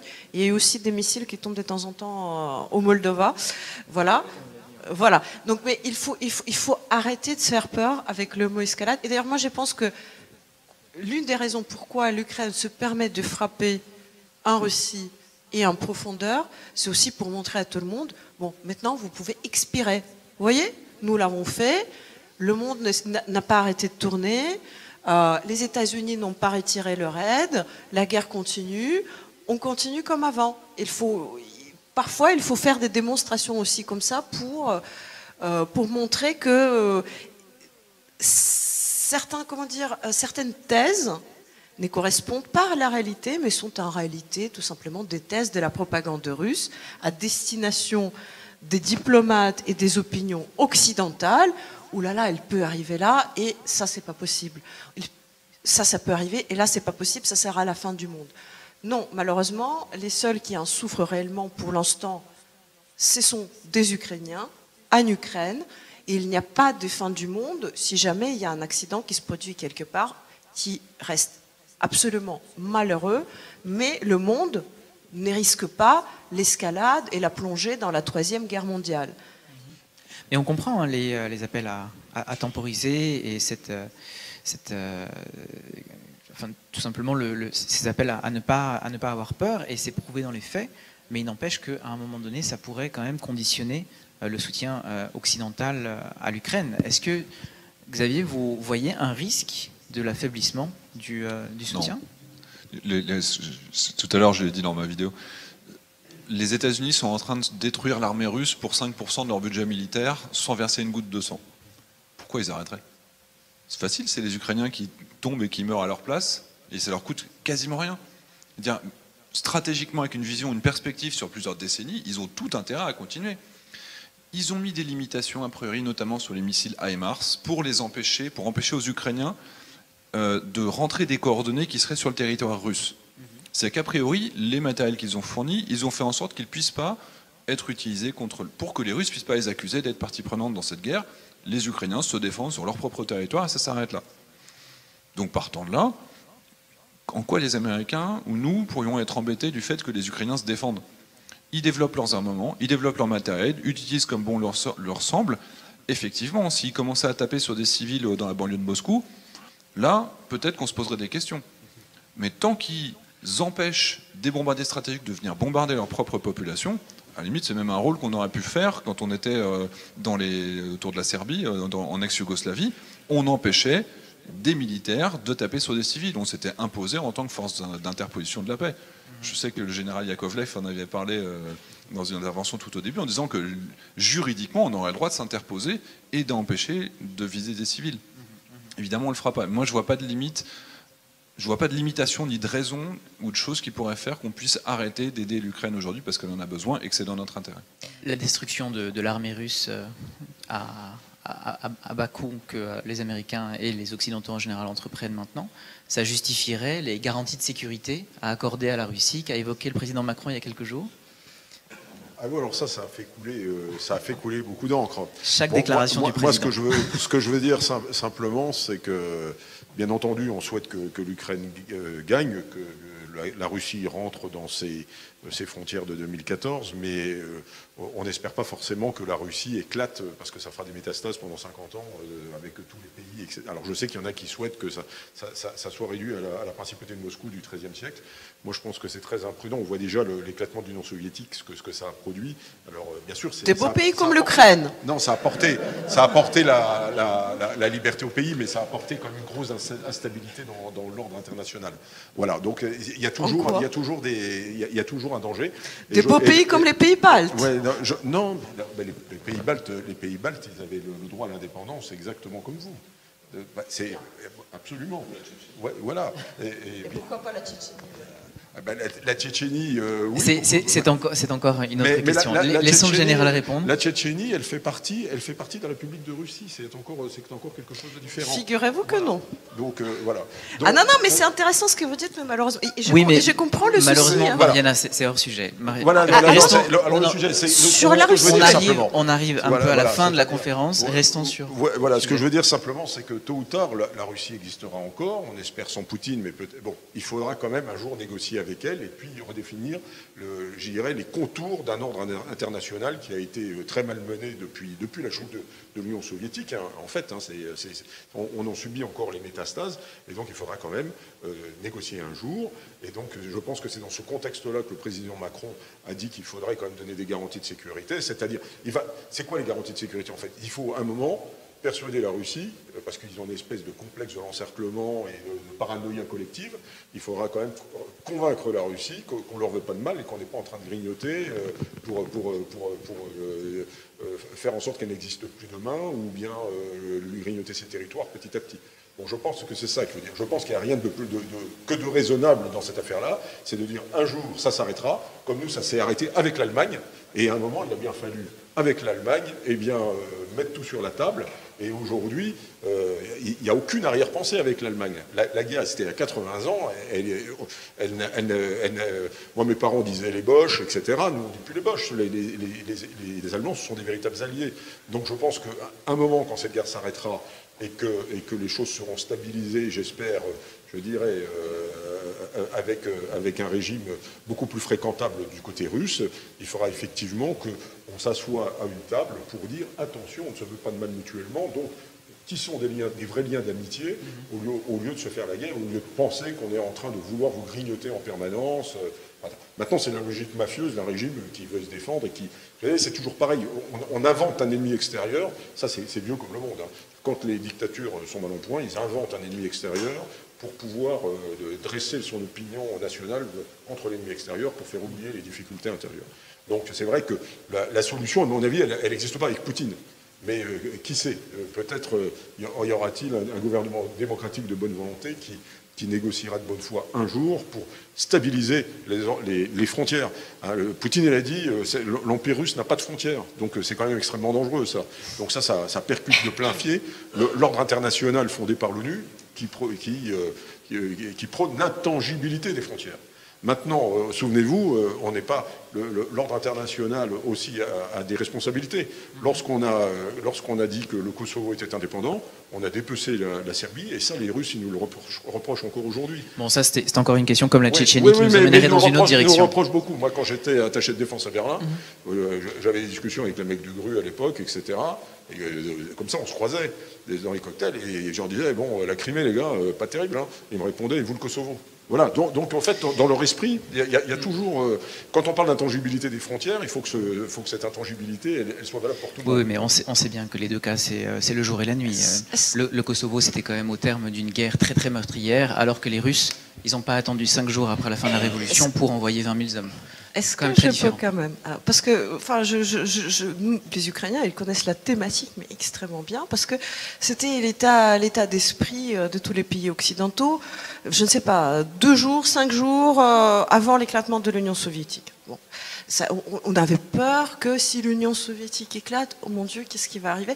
Et d'ailleurs, on a remarqué que l'éclatement de l'Union soviétique a été extrêmement paisible, que les nations aussi... imparfaite soit-elle, ou qu'elle soit d'ailleurs, était extrêmement responsable face à cette page de l'histoire, et que seul conflit militaire qu'il y a eu suite à cet éclatement, ce n'était que les conflits qu'a instigé la Russie pour empêcher le développement de certains pays. Ça, c'est le point numéro 1. Le point numéro 2, on peut comprendre, encore une fois, je comprends très bien pourquoi l'Occident veut éviter l'éclatement ou la déstabilisation de la Russie. Elle aurait préféré une solution qui stabiliserait la Russie, c'est toujours le cas, enfin, c'est un pays nucléaire, donc même en dehors du partenariat économique, c'est toujours un peu dangereux de se dire. Mais j'ai envie de dire, ce sont des vœux pieux, parce que quoi qu'il arrive, déjà, la Russie a la vocation de s'éclater, parce que ce que vous voyez en rouge là, je vous rappelle que la Russie, la constitution russe le considère comme la Russie. Alors ça n'a pas la vocation d'y rester, pour commencer. Et deuxièmement, ce n'est pas un détail, la Tchétchénie, ce n'est pas un détail, parce que pourquoi l'Union soviétique... J'ai pas dit que c'était un détail, j'ai dit que c'était un sujet un peu... Pourquoi l'Union soviétique a pu vraiment s'éclater juridiquement? Parce que les pays baltes n'avaient pas exactement le même statut juridique, ils étaient occupés, leur occupation n'était pas reconnue. C'est pour ça qu'ils se sont permis de restaurer leur souveraineté, donnant ainsi, ouvrant la porte à tous les autres, quelque part. Eh bien, figurez-vous que maintenant, la Russie, elle a même pas une, même pas deux, elle a plusieurs portes. Premièrement, il y a ces territoires occupés, ensuite, il y a la Crimée, mais il faut surtout savoir, c'est que la République comment elle s'appelle? La République tchétchène d'Itchkérie et la République des Tatarstan ne font pas partie de la Fédération de Russie. Et la République des Tatarstan n'avait signé que très tardivement une sorte d'union avec la Fédération de Russie. Mais ces deux unités n'avaient pas signé l'accord fédéral qui était initialement signé par tous les sujets fédéraux. Donc voilà, vous voyez, la Russie, elle a ce faiblesse institutionnelle comme l'Union soviétique. Vous voyez, l'Union soviétique avait des faiblesses institutionnelles. Il fallait attendre très très longtemps à ce que la fissure soit assez importante pour que... Mais malheureusement, la Russie... Enfin malheureusement, parce que moi aussi même, pour l'Ukraine, si vous voyez bien, je préfère que l'Ukraine soit libérée et que la Russie à côté soit stable. Les Ukrainiens ne souhaiteraient pas avoir une Russie déstabilisée à côté. Parce que ça veut dire ne pas avoir un partenaire et un interlocuteur à qui on peut faire confiance. Ça veut dire aussi avoir éventuellement des réfugiés qu'on ne veut pas voir après ce qui s'est passé. Tout ça. Donc en fait, les Ukrainiens sont les premiers à vouloir la Russie stable. Mais je pense que cela ne nous appartient pas, malheureusement, ni à l'Occident, ni aux Ukrainiens. Et personne ne peut dire... Ce que je dis, je ne dis pas absolument que la Russie va éclater. On ne sait pas. On ne sait tout simplement pas. Ce qu'on sait, c'est que la Russie est un pays qui est vraiment rentré dans une crise très, très, très grave, très profonde, dont il y a très peu de sorties. Et le monde entier, il regarde ça un tout petit peu avec effroi. Comment faire maintenant? Tout à fait. Xavier avait son micro levé depuis quelques minutes. C'était exactement ça. Non, c'est-à-dire que par rapport à ce qu'a dit Macron, les garanties de sécurité, la Russie, la Poutine, n'accepte pas qu'elle sert de repoussoir, que tous ces anciens vassaux en ont ras-le-bol d'être soumis, et que petit à petit, le fait de perdre en Ukraine, même s'ils ont réussi à arrêter la situation au Kazakhstan, vu qu'ils vont perdre en Ukraine, c'est-à-dire qu'ils n'ont plus la capacité même d'imposer la paix en Arménie. Les victimes collatérales quand même de cette histoire, c'est les pauvres Arméniens. Quand on regarde également la Mongolie qui s'éloigne, le Kazakhstan qui abolit qui demande même à l'OTAN et à la Chine de garantir sa sécurité. Enfin, je veux dire, ils sont en train, les Russes, de se rendre compte que là, on est sur les guerres post-soviétiques, où c'est la fin de l'Empire soviétique réellement et de l'emprise. Je vous garantis que dans les 5-10 ans qui viennent, la Biélorussie sera libre. De la même manière, elle va suivre le chemin de l'Ukraine, parce qu'elle veut se développer, parce qu'elle en a marre d'être opprimée, parce qu'ils en ont marre d'avoir des politiciens pourris. Vous êtes un catalyseur. L'Ukraine va permettre à plein de pays de se libérer, j'en suis convaincu. Je ne sais pas si les Tchétchènes vont se libérer dans la lignée, mais en tout cas, si les Tchétchènes le veulent, si la Russie l'admet, nous, si demain les Corses demandent leur indépendance ou la Nouvelle-Calédonie, on leur demande ponctuellement s'ils la veulent, ils veulent rester français, tant mieux. Voilà. Si la Russie un jour a cette intelligence d'éviter des guerres pour accepter ou pas que des pays acceptent de s'éloigner, tant mieux. Si elle ne le fait pas d'une manière pacifique, ça se passera mal dans tous les cas. Et effectivement, je pense que la Russie est en ce moment dans une phase où c'est très compliqué. L'effondrement de son armée, le fait qu'elle ne soit plus respectée, le fait qu'elle ne soit plus crédible, le fait que son économie s'effondre, elle va devenir un vassal de la Chine. La Chine va récupérer énormément de technologies, donc il y a un bouleversement qu'on est en train de voir. La Russie ne fait qu'accélérer sa chute avec ce qu'elle a fait avec l'Ukraine, et ben, tant pis pour elle. Dès le début, l'Ukraine, c'était la fuite en avant du régime de Poutine qui stagnait. De tout point de vue. Alors justement, pour revenir un peu à la situation en Ukraine elle-même, et avec les quelques minutes qui nous restent, on va prendre une première question. Bonsoir. Merci à la Chambre pour l'organisation de cette deuxième table ronde sur l'Ukraine et aux intervenants pour leurs analyses. Une question qui taraude, c'est la deuxième partie du titre, c'est « Et après ?» Et combien de temps ce conflit va pouvoir durer, sachant qu'aujourd'hui, l'Ukraine risque de perdre 30 à 40% de son PIB, à 30% d'inflation, sans parler du taux de chômage et des destructions. C'est vrai que la résilience de l'État est importante, est impressionnante, celle de la population aussi. Les pensions sont toujours payées, donc ça montre effectivement que l'État fonctionne. On n'est pas dans l'état failli, mais malgré tout, la Russie en face a d'énormes ressources qu'elle va continuer à conserver malgré tout ce qu'on peut imaginer comme sanctions, etc. Donc la question c'est, quelle chance voyez-vous un effondrement de l'armée russe dans les territoires du conflit, ou sa capacité, encore peut-être possible, à s'adapter et à répondre à toutes les défaillances qu'on a pu voir depuis le début du conflit.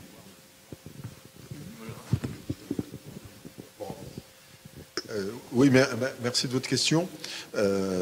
Malheureusement, je pense que l'armée russe a la capacité de durer. Je ne vais pas dire de gagner la guerre. Aujourd'hui, on l'a expliqué, elle a subi des revers absolument terribles sur le terrain, donc des milliers de matériels, des dizaines de milliers d'hommes. Mais c'est quand même un pays de 145 millions d'habitants qui est capable, je veux dire, le but de Vladimir Poutine aujourd'hui, c'est de passer l'hiver en sécurisant ses gains sur les portions occupées, et puis vraisemblablement d'essayer de renforcer son appareil militaire pour se trouver dans une position moins défavorable au printemps. Or, l'armée mal équipée, mal encadrée, tout ce que vous voulez, défaite, elle est quand même là. Ils ont une capacité à durer, à une certaine résilience, qui est aussi même quand ils sont mal nourris, etc., qui est celle du combat, aussi bien, j'allais dire, du combattant russe que du combattant ukrainien. Une soumission quand même à l'État qui fait qu'on ne sent pas le cuirassier Potemkin arriver demain matin. Et donc, moi, ce que j'ai peur, c'est que aujourd'hui, ils transforment les oblasts occupés en espèce de forteresse défensive, et puis essayent de durer le plus longtemps possible. Et donc, je ne vois pas l'armée russe s'écrouler immédiatement, si vous voulez. Je pense qu'il faudra des offensives longues et coûteuses de l'Ukraine, malheureusement, pour les expulser de là. Combien même elle n'est pas véritablement une armée aujourd'hui qui reste très opérationnelle, ne serait-ce que parce qu'il n'y a pas d'économie de guerre, par exemple. Ils ont du mal à construire des avions, on l'a dit, on a du mal à construire des chars. Le char T-14 Armata n'est jamais sorti. On nous annonce quand même 200 T-90 qui sont sortis là, mais visiblement, ils ont l'air, je ne sais pas s'il y en a beaucoup plus, mais vu s'ils les perdent à la vitesse qu'ils les ont perdus jusqu'à présent, bon, dans 2-3 mois, sur les 200 T-90, utiliser des chars dans des guerres de position, ça sert à rien. Ce sont des cibles. Un char, c'est bien en mouvement, mais si vous le mettez au coin du bois, tôt ou tard, il se fait détruire. Le char, c'est fait pour avancer, c'est fait pour percer. Donc aujourd'hui, pas d'économie de guerre, mais quand même un appareil militaire, il est capable de mobiliser. Et vous voyez, je compare à une personne obèse qui est sur une chaise, là, elle fait 140 kilos, bon, vous allez avoir du mal à la porter pour la sortir de la pièce. Bon, ben, je pense qu'on va avoir du mal à porter l'armée russe pour la sortir des territoires occupés. N'oublions pas qu'ils occupent encore 12 ou 15% du territoire ukrainien, si je ne m'abuse, ce qui est quand même beaucoup. 15 hein, c'est à peu près ça. Donc 15%, c'est énorme. Et donc je pense que Vladimir Poutine, il compte là-dessus. C'est-à-dire que s'il il maintient ses gains, finalement, le vainqueur de la guerre, c'est lui. C'est pour ça que c'est impossible de négocier aujourd'hui. La dynamique fait qu'aujourd'hui, on accepte de négocier. Donc, il va dire, écoutez, moi j'ai conquis ça, c'est à moi, etc. Donc il est hors de ses frontières, même du 24 février, je ne parle même pas de 2014, il est hors de ses frontières du 24 février. Le vainqueur de la guerre, statistiquement, c'est lui. Voilà. Donc c'est juste pas possible. Donc je ne vois pas, moi, la fin des conflits de demain. Et je pense qu'il sera très difficile, parce qu'ils vont passer tout l'hiver à se fortifier en défensive, etc. Ça sera difficile, malheureusement, d'expulser l'armée russe des territoires qu'ils occupent. De l'autre côté, je dirais, c'est la capacité de l'armée ukrainienne toujours à être approvisionnée par les Occidentaux. Vous parliez de son PIB, etc. Moi, je rappelle que l'Angleterre n'a survécu que grâce à l'apport des États-Unis en 1940-41, parce qu'ils étaient en état de faillite complet. Et donc, l'Angleterre, quand même, a survécu, s'est fait approvisionner, a été aidée par les Américains sur le plan financier. Et donc, tant que, là, je pense, le soutien occidental reste central, l'Ukraine réussira à tenir et même à continuer à renforcer son armée, parce que la dynamique lui appartient quand même. La dynamique lui appartient, mais elle va souffrir. Elle va souffrir. Et donc, il y a un général qui disait la victoire appartient à celui qui sait souffrir un quart d'heure de plus. On peut espérer que ce sera les Ukrainiens, mais pour former un appareil blindé mécanisé, capable d'avoir une supériorité de 3 à 5 contre 1 pour percer les lignes russes, je pense que ça va coûter malheureusement cher et que ça va être long. Voilà. Moi, à mon avis, les 300 000 mobilisés là, récents, il y en a 100 000 qui vont servir de tampon en attendant de former les suivants. C'est-à-dire que clairement, les 100 000 premiers, je pense vraiment qu'ils vont tous y passer. Et ceux qui arrivent derrière seront peut-être un peu mieux formés. Mais l'objectif pour les Russes, je parlais avec un combattant français qui est dans l'Est et qui disait, mais oui, mais on en tue 3, le lendemain, ils en remettent 3 dans la tranchée. C'est-à-dire que c'est du boulot, quoi, de tuer des Russes. Mais le problème, c'est qu'il y en a plein. Et qu'ils arrivent en permanence, donc ça ne permet pas d'avancer. Et ce qui permet, par ce flux continu de pauvres types qui n'ont rien demandé et qui se font tuer, il y a une réelle incapacité de l'armée ukrainienne d'avancer comme elle l'a fait par le passé, notamment, je l'ai dit tout à l'heure, à cause de la boue. Par contre, le différentiel de puissance entre les deux armées, il va continuer à être en faveur de l'Ukraine. L'Ukraine va rester dominante. Le problème, c'est qu'une armée russe avec plein de gars embusqués avec des missiles anti-chars, ça reste quand même du boulot. Donc les offensives, les grandes offensives qui ont permis de reprendre 20 000 km², ce qui est gigantesque, qui ont quand même coûté des milliers d'Ukrainiens, ben, il va falloir faire la même chose sur chacune de ces zones, sachant qu'il y aura encore plus de résistance. Donc la question, est-ce que les Ukrainiens sont prêts à perdre encore 20 000, 30 000 gars pour reprendre toutes ces zones? J'ai l'impression qu'aujourd'hui, la réponse, en tout cas, la volonté, elle est là. Mais la réalité, c'est que sur le terrain, ça va coûter beaucoup de gens. Mais je suis persuadé que si on continue avec la dynamique actuelle, les Ukrainiens en sont capables. Ça, il n'y a aucun doute. Après, sur la question de la durée, les offensives, elles peuvent reprendre assez vite maintenant que ça commence à être gelé et qu'il y a des zones dans lesquelles ils avaient des réserves qui n'ont pas été employées, notamment les Ukrainiens. Donc ils pourraient reprendre à partir du moment où le sol est gelé. Je vous connaissez mieux la météo que moi, mais a priori, d'ici un mois et demi, ils pourraient recommencer à avoir des offensives. Mais une offensive locale qui permet d'avancer de quelques dizaines de kilomètres, et puis on se stabilise pour stabiliser la zone, puis ensuite on recommence à bombarder en profondeur avec les HIMARS, etc. Donc c'est un travail de rouleau compresseur, mais qui avance quand même très lentement. Donc s'il faut dégager les Russes à la vitesse 3 mois, 20 000 km², c'est-à-dire qu'il faut encore 9 mois pour les 70 000 km² qui ont été envahis depuis le début février, et puis il faut encore autant pour la suite. Donc l'effondrement de l'armée russe, moi j'y crois pas beaucoup non plus. Mais par contre, sur le long terme, si les Ukrainiens ont la foi et les ressources pour se battre encore 1 an et demi comme ils l'ont fait maintenant, oui, ils pourront dégager totalement les Russes de chez eux, mais ça va être horriblement coûteux en vie. Oui, mais juste pour terminer ça, mais ne pas les dégager est encore plus coûteux. Et je pense que c'est ce que chaque Ukrainien il comprend, parce que tant que l'Ukraine est occupée, il n'y aura pas de reconstruction. il n'y aura pas de développement économique. Il y aura toujours des réfugiés. Il y aura des gens qui ne pourront pas rentrer chez eux. Il y aura... Enfin, bon, après, c'est humain, mais il y aura les amis, la famille, dans les zones occupées, qui subiront les crimes. Mais le 11 novembre 1918, les Allemands, ils avaient toujours une bonne partie de la France. Donc il faut juste espérer qu'il y ait quelqu'un de plus judicieux que Poutine, ou Poutine ait un éclair de lucidité, parce qu'a priori, c'est pas encore gagné vu les déclarations qu'il a fait avant-hier. Mais on peut imaginer quand même que la Russie, allant de défaite en défaite, chaque défaite renforçant l'armée ukrainienne qui récupère des équipements et du matériel, et ben logiquement, il y a un moment, on peut espérer qu'ils vont comprendre qu'il vaut mieux se retirer pour eux. Est-ce qu'ils accepteront de se retirer sur quelle frontière? C'est une autre question. Mais oui. Accès de lucidité ou accès cardiaque. Voilà. Oui. Bonsoir, si le temps le permet encore. J'aimerais votre opinion concernant la Biélorussie, puisque vous étiez assez optimiste sur le comportement des Biélorusses, mais on sent que depuis quelques semaines, il y a peut-être une tentative de remplacement de Loukachenko qui n'est pas assez conciliant et qui ne veut pas assez s'engager dans le conflit. S'il était bousculé et remplacé par un pion du Kremlin, est-ce qu'un deuxième front serait à craindre sur le nord de l'Ukraine? On n'a qu'un micro. Mais moi, j'y crois pas. Enfin, très clairement...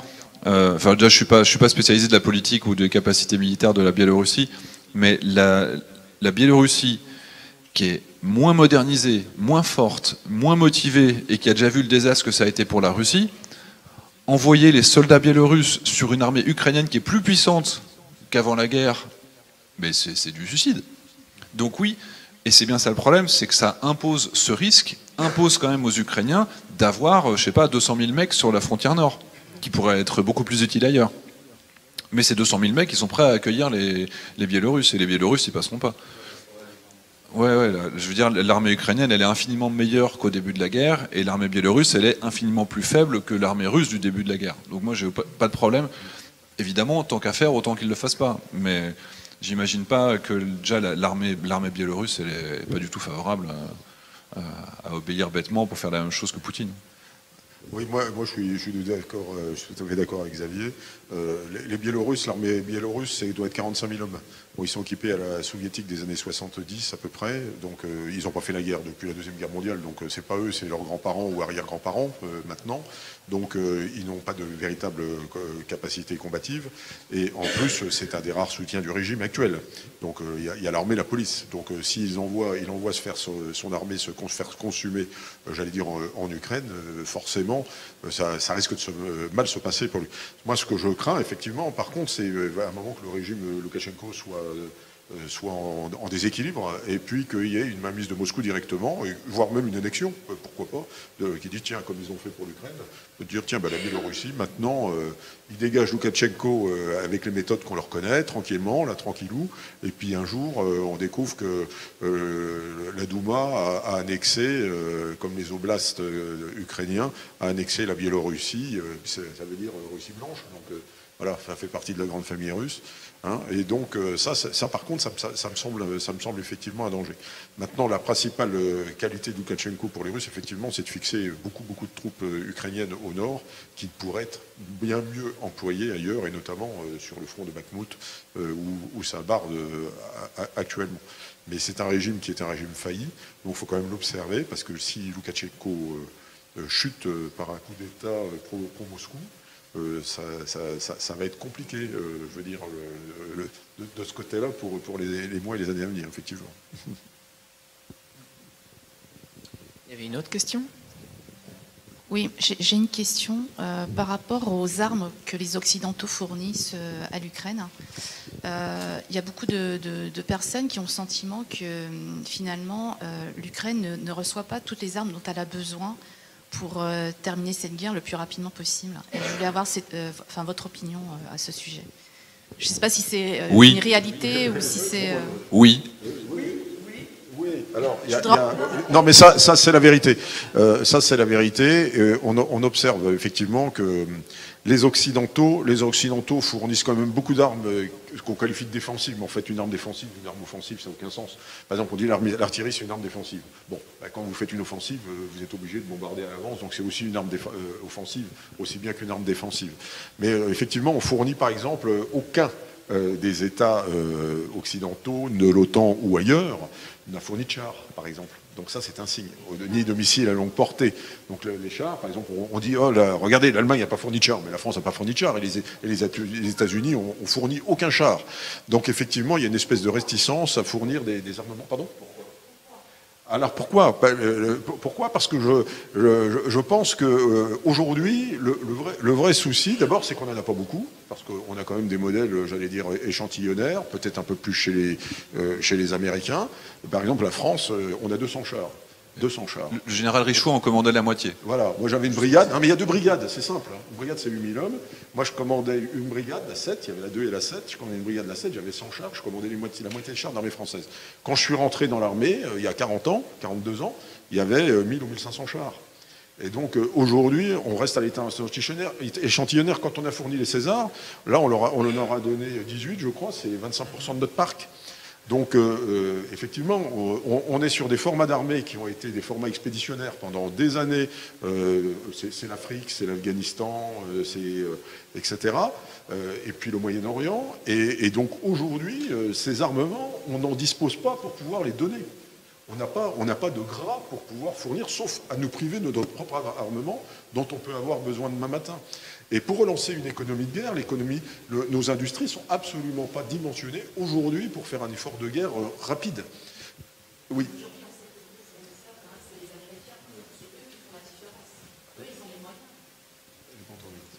Est-ce que les Américains...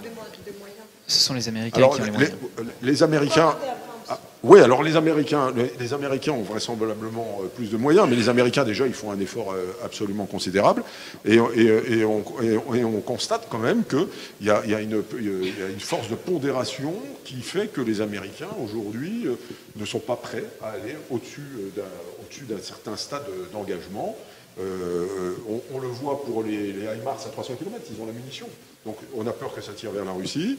Et puis je pense aussi, et ça il faut y songer, c'est que fournir de l'armement de très haute technologie, c'est aussi la peur de faire qu'il soit pris par l'ennemi, et puis que demain matin, il soit désossé et puis copié. Alors quand vous mettez des chars sur le terrain, vous êtes à peu près certain que tôt ou tard, il y en a un qui va se faire capturer. Bon, quand un missile, une fois qu'il est détruit, qu'il est explosé, voilà. Mais quand les avions, les hélicoptères, les chars, tout ce qui est cette très haute technologie, où les Américains ont une avance sur les Russes, c'est absolument considérable, je pense qu'aussi, ils n'ont pas envie qu'ils se fassent capturer demain matin. Un HIMARS, c'est 70 km en arrière. Pas tout à fait, parce qu'il faut, si on veut taper loin en profondeur, il faut se rapprocher, mais il y a moins de chances qu'une pièce d'artillerie se fasse capturer qu'un blindé qui demain matin passera à l'offensive et puis partira se faire désosser dans les ateliers de Moscou. Voilà. Moi personnellement, il y a ce discours toujours, on en garde au cas où. Mais la guerre, elle est là, quoi. C'est au cas où. Qu'est-ce qu'on veut faire avec nos obus? Est-ce que les Russes vont arriver jusqu'à nos frontières? Non, mais enfin moi, c'est pas bien. L'armée française a besoin de son matériel, mais oui, donnons tout, quoi. Enfin moi, j'ai envie de voir. Oui, et d'ailleurs, il y a des pays qui ont donné tout, comme il me semble la Slovaquie, par exemple, a donné la totalité de ses équivalents de César, enfin les canons, leur dernier modèle de canon. Ils ont donné tout. Et ce qui était un choix judicieux, premièrement, alors qu'ils sont beaucoup plus près, hein. Mais c'est un choix judicieux. Hein. Alors, je voudrais rajouter quand même quelque chose. On oublie souvent une équation quand on dit la France ne donne pas tout, etc. La France, elle est extrêmement engagée dans le monde. Aujourd'hui, la posture opérationnelle de l'armée française, c'est 30 000 hommes. 30 000 hommes à l'étranger, y compris pour Sentinelle, vous voyez, pas partout. Nos territoires, les opérations, nos territoires d'outre-mer, nos accords de coopération, nos bases en Afrique, les flottes, on a le deuxième territoire maritime mondial, ce que l'on ne sait pas souvent. Et donc on a une flotte de qualité mondiale, mais qui est obligée de la Nouvelle-Calédonie aux Caraïbes, etc., à l'île de Clipperton dans le Pacifique, est obligée de préserver notre souveraineté. Alors, on emploie beaucoup de matériel. 30 000 hommes, ça veut dire 30 000 hommes qui y sont, 30 000 hommes qui reviennent et 30 000 hommes qui se préparent. Donc ça fait 90 000 hommes, déjà par an, qui sont engagés de manière opérationnelle. Alors, voilà, on est le seul pays en Europe qui fait la guerre. Les OPEX nous coûtent 1,5 milliard par an. Donc il faut quand même le savoir. Ça, c'est en plus du budget de la défense, parce que le budget de la défense, comme ne le savent pas les gens, c'est pas fait pour faire la guerre. C'est fait pour la formation, c'est fait pour payer les soldats, et c'est fait pour payer les équipements, et puis les pensions. Voilà. Et quand on veut faire la guerre, c'est un effort collectif interministériel, et ça doit être voté par le Parlement. Ça nous coûte 1,5 milliard par an, ce qui fait que l'armée française, elle est quand même très engagée, tant en force aérienne, tant en force navale qu'en force terrestre. Et je veux dire, quand on nous fait des reproches qu'on n'est pas plus engagé, je veux dire, essayez de trouver une seule armée en Europe qui soit engagée comme nous. Même les Anglais ne sont plus en opération, et les autres, c'est un peu armons-nous, partez. Hein. Donc on est toujours d'accord sur le principe. Puis on regarde les chaussures, on regarde le plafond quand il s'agit d'y aller. Les seuls qui sont capables de payer le prix du sang, aujourd'hui, en Europe, dans l'Union européenne, c'est l'armée française. Moi, j'ai perdu 2 soldats en Afghanistan. Bon, je prie pour eux tous les soirs. Et je vais juste rajouter 2 choses là-dessus. Donc, la dernière fois que j'étais à Kiev, moi, c'était en septembre. C'était pour une grande conférence internationale. Il y avait les ministres de la Défense, Reznikov. Et on l'avait interrogé justement sur le soutien occidental. Et notamment, c'était l'Allemagne qui était un peu pointée du doigt. Enfin, qu'il est toujours. Mais, et il s'efforçait vraiment de taire ses critiques vis-à-vis de l'Allemagne. Mais donc, juste après ça, on lui a posé la question sur est-ce que vous êtes satisfait du niveau de soutien et des livraisons françaises. Et là, pour le coup, il était absolument satisfait. Donc, ça nous a tous surpris, puisqu'on n'avait pas forcément cette vision d'un soutien français très appuyé, ou en tout cas très satisfaisant pour les Ukrainiens, mais visiblement, le ministre lui-même était tout à fait satisfait.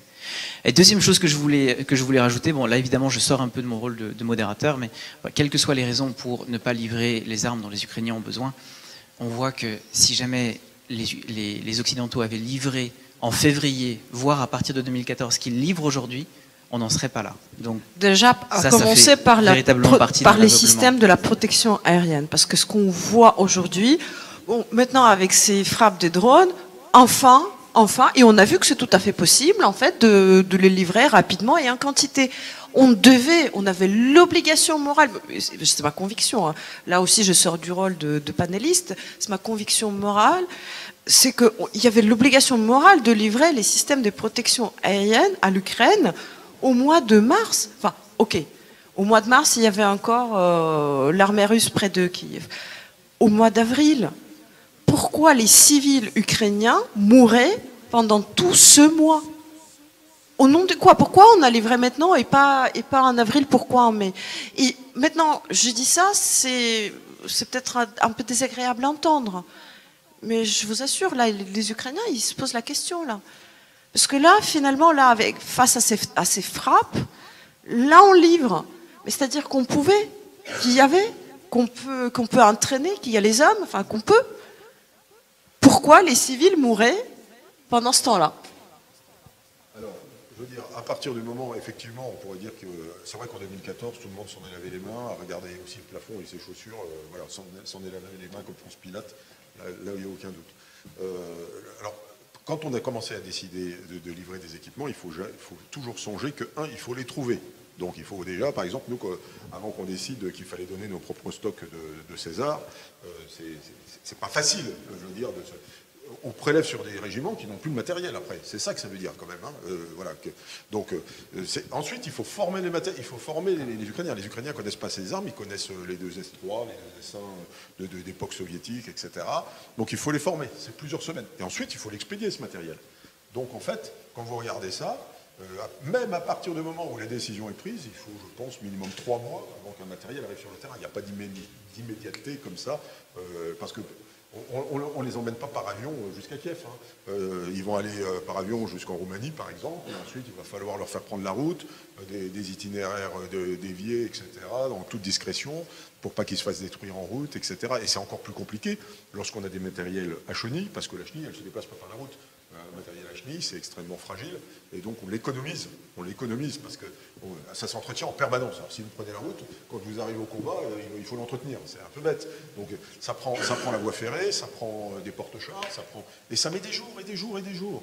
Et donc, à partir du moment, même celui qui a pris la décision en février de commencer à livrer le 24 février, il n'y a pas dû en avoir beaucoup ce jour-là, mais je pense que c'est des effets qui ne se font pas sentir avant le mois de mai, dans tous les cas de figure, sauf peut-être les javelines, des petits matériels. Mais là, nous sommes en décembre. Les anti-chars et anti-aériens, notamment pour la bataille de Kiev, qui a été décisif. Et donc ça, c'est rapide, hein, c'est des caisses, tac, ça arrive. Maintenant, le gros matériel lourd, il faut former les gens. Et former les gens, c'est pas former que l'artilleur, etc. Il faut former les maintenanciers. Il faut établir une chaîne logistique qui soit capable de soutenir. On parlait des 66% qui étaient en état et 33% en machin.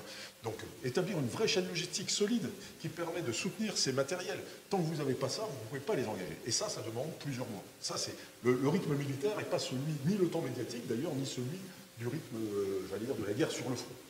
Le rythme de la logistique est beaucoup plus lent et doit être anticipé. Bon, il y a quand même quelques mois entre le mois de mai où c'était devenu possible, ça aurait été possible techniquement, et le mois de décembre où nous sommes. Mais il y a quand même juste un tout Xavier, petit point. Juste avant que vous ajoutiez cette question, enfin, cette précision, je pose la dernière question, puisque visiblement on est déjà un peu en retard.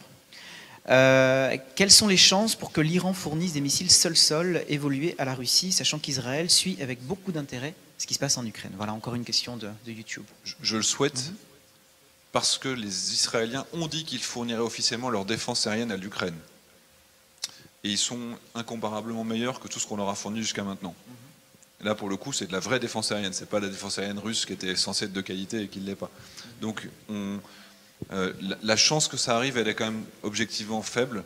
Mais si ça arrivait, je ne pense pas que ça pose un gros problème, étant donné l'engagement qu'il y a derrière d'Israël de basculer clairement du côté ukrainien, sachant que pour la première fois à Kherson, on a vu des blindés israéliens.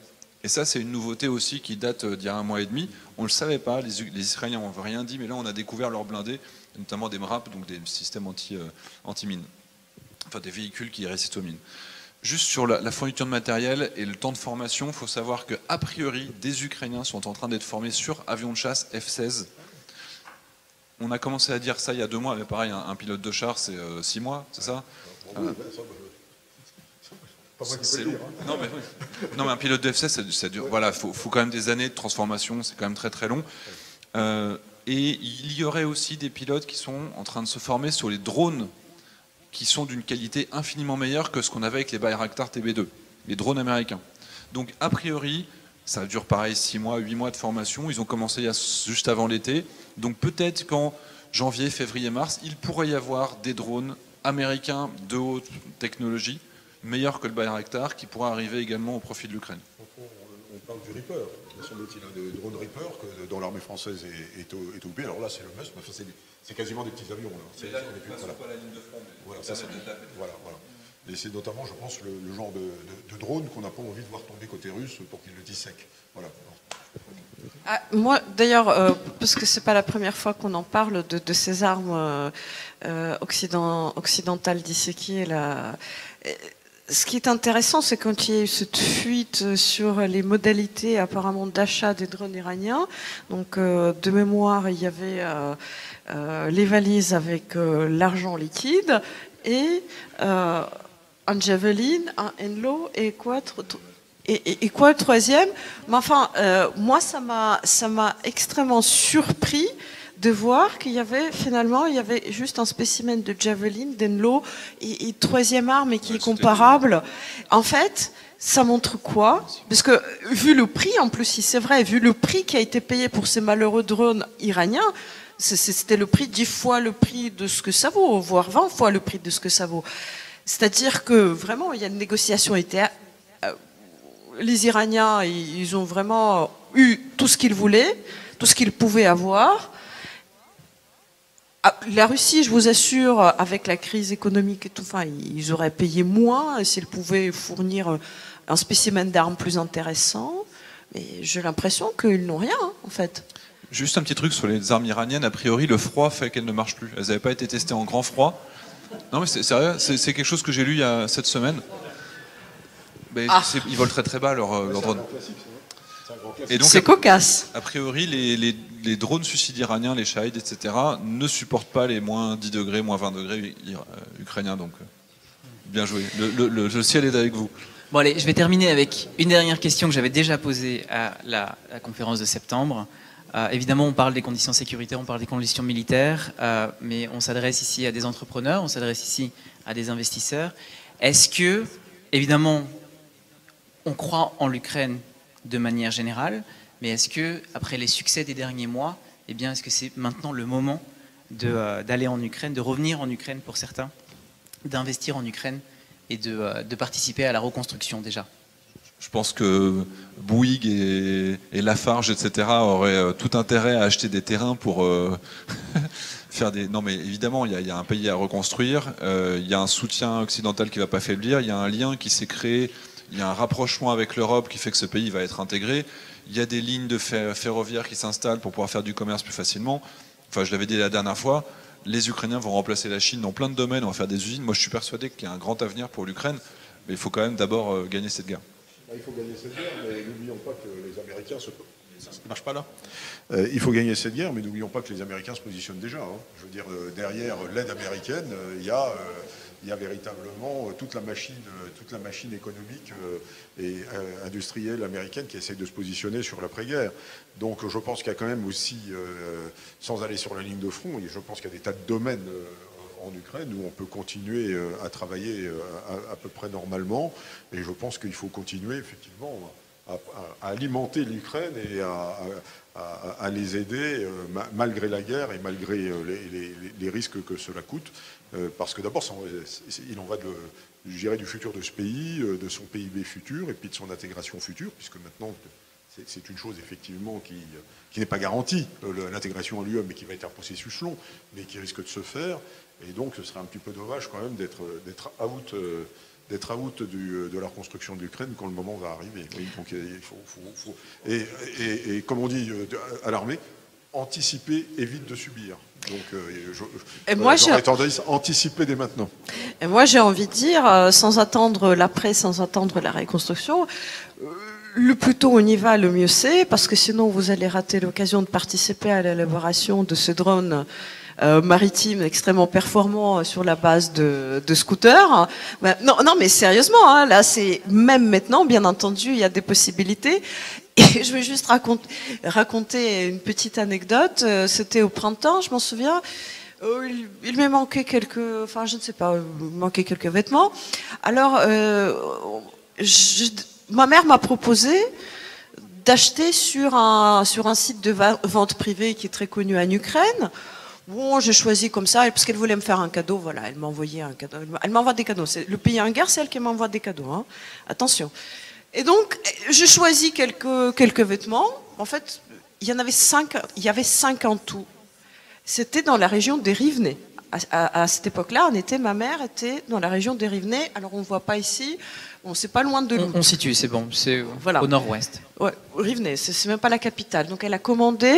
C'était 4 vendeurs différents qui ont envoyé les colis des 4 entrepôts différents qui se trouvaient dans 4 régions différentes. De mémoire, il y avait la région de Dnipro, la région de Lviv, la région de Kiev et peut-être la région de Poltava. Tous les colis étaient arrivés en un jour et demi. Et 2 jours après, ma mère me les a envoyés. Enfin, j'aurais aimé que la poste française fonctionne aussi bien. Et que les commerces français prennent et traitent les commandes aussi rapidement que les Ukrainiens pendant la guerre. Et je vous rappelle, encore une fois, je vous rappelle que ça a eu lieu en été où il y a eu des problèmes, il y a toujours des problèmes, de carburant, déjà pour les transporteurs. Donc en fait, les Ukrainiens, ils ont une solution à tout, ils cherchent des solutions à tout. Et franchement, je pense que le plus tôt on vient pour chercher des solutions ensemble, plus les résultats peuvent être intéressants. Un tout petit point sur l'argent de la reconstruction. Je ne sais pas si vous avez vu, il y a beaucoup d'argent qui a été pris aux oligarques, qui est bloqué. A priori, on est en train de voter des lois un peu partout dans le monde pour que cet argent puisse être utilisé pour la reconstruction. Et un élément intéressant, à l'ONU, il y a eu un vote il y a quelques jours, 1 ou 2 semaines maximum, dans lequel on a demandé est-ce que la Russie doit payer pour la reconstruction. Et la Russie a été abandonnée par l'Égypte, par l'Inde. C'est-à-dire qu'il n'y a plus que la Chine qui pose son veto et qui soutient la Russie. À mon avis, la Russie va devoir payer une partie des reconstructions. Donc ça, c'est une bonne chose aussi.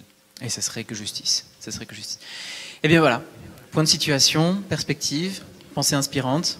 On a beaucoup de choses sur lesquelles on peut réfléchir pour les prochaines semaines. Merci infiniment à nos 3 intervenants. Merci au public. Et merci aussi au public en ligne pour votre intérêt, pour vos questions. Et une très bonne soirée à tous.